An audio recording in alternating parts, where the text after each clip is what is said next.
And He paid for you, and He put the same Spirit in you that raised Christ from the dead. He forgave you. He washed you of everything you've ever done. He's marked you clean, right? And marked you holy, blameless, and above reproach. Colossians 1, I could show you that. It's our job to believe that. Wake up that way.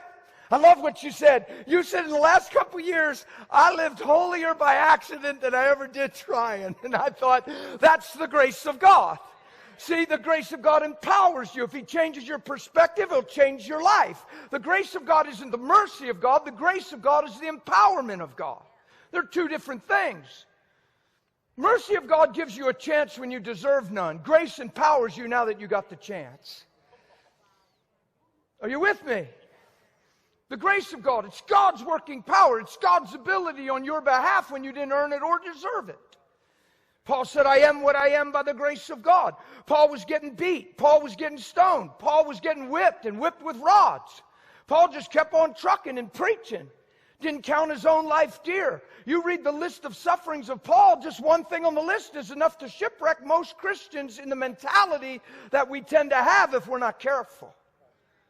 Are you with me? That's not a correction. I'm cheering us on. Look, we're all going to have trials and troubles and things. There's things that are going to try to catch us off guard. There's actually schemes and wiles of the devil that are even set up and designed to stumble us. And we're just not unaware of his device, and we give him no place, right? So we're fully surrendered. We love not our own life unto death. We've denied ourselves. We pick up our cross, and we're following Jesus. So no longer do we have the same vocabulary, the same mentality, the same perspective.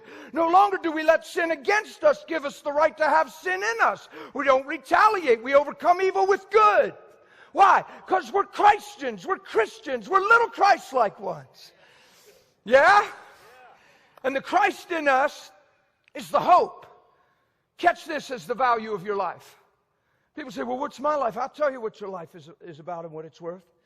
The Christ in you is the hope of making God seen and known through your life. He paid for that. He redeemed you and called you out of darkness and brought you into the light so you can walk in the light as He's in the light. You get it?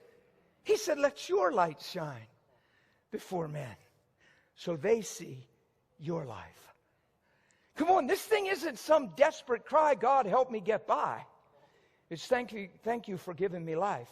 Thank you for giving me the same Spirit that raised Christ from the dead. Thanks for giving me something new. So I'm putting off the old, I'm putting on the new. Not conformed to the world, but transformed because I'm thinking different than I've ever thought before. I'm not thinking the way I was trained to think. I'm thinking the way He's taught me to think. Yeah, I'm loving not my own life. We've got to remember that. Come on.